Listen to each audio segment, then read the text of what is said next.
The debate has been ongoing for some time now, and it will continue to go on for as long as we keep it relevant. This debate is whether or not college athletes should be paid or not. I believe the answer is absolutely not. Paying these college student athletes has a real good chance to do more harm than good to the teenagers and young adults as well as the sport. While there are some reasons people believe the student athlete should not, while there are some reasons the student athlete should be paid, there are more reasons why they should not be paid. These reasons include athletes already get athletic scholarships, playing college sports is a privilege, and paying all these athletes will be too difficult, if not impossible, to do. Anderson said billions are given to these athletes each year, and in some cases, the average athletic scholarship at a school actually pays the school's tuition. In some instances, this can cover tuition, meal plans, housing, and the purchase of books. Some athletes can get one or two of these paid for, but some can get all of them paid for based on the scholarship given to the certain individual. For example, the tuition at Ohio State University is roughly about $10,000 a year. The average athletic scholarship is near $18,000, which can cover tuition along with other college needs.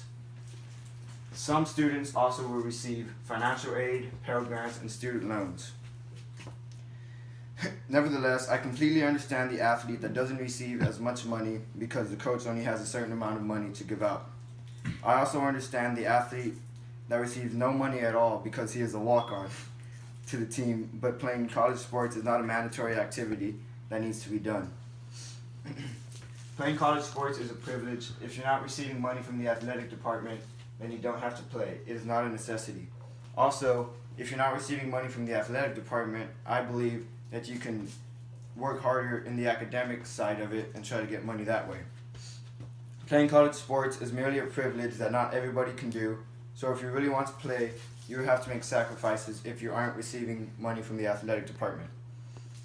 If one athlete that excels at his or her position, where you give the player a raise like you would in a normal job, Horace Mitchell said students are not professional athletes who are paid salaries and incentives for a career in sports.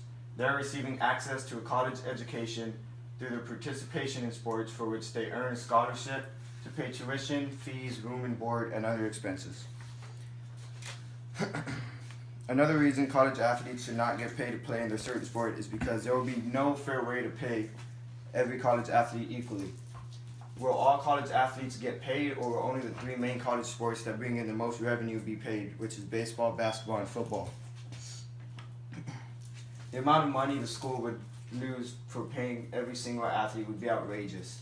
Certain sports and departments outside of sports would need to be cut so every player can be paid evenly. First, some people believe that these people should all be paid based on an open market system. This would allow supply and demand to come into play, and the school would be able to pay an individual player based on the revenue that comes in due to their talents. When getting paid to play, what if a school player gets paid a high wage and ends up getting hurt at the beginning of the season? The questions and speculations will come up about how the value of the student athlete will be determined. Another question that will come up is, what if a player is hired, if you want to use that word, for a small wage and then vastly improves his value? Will you give him a raise like a regular job? And all these questions will be constantly asked if we were to pay college athletes. Education is still more important than sports are. Ekno and Yanka said, the drive to pay college athletes is a great mistake.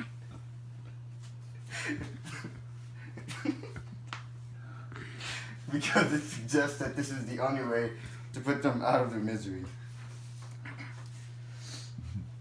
Also, for the less privileged athletes and the ones that are coming from educationally disadvantaged backgrounds, this is sending the wrong message, saying that sports is more important than education. The amount of money the school would be losing to pay every athlete in the athletic department, like I said earlier, would be too much. Losing money due to this will result in less money for the athletic department, and this means that, for example, say a music program of 40 kids were to have to get their program cut because the 80 football players were not getting paid for the right amount. For the football players, it'll seem like a great idea, but for the music people, they won't be able to get their money paid. This wouldn't be fair for every player or competitor on the other teams. All this again would cause more controversy throughout the university and the NCAA, while causing more harm than good for the players, the university, and the college sport itself. I have a question. What?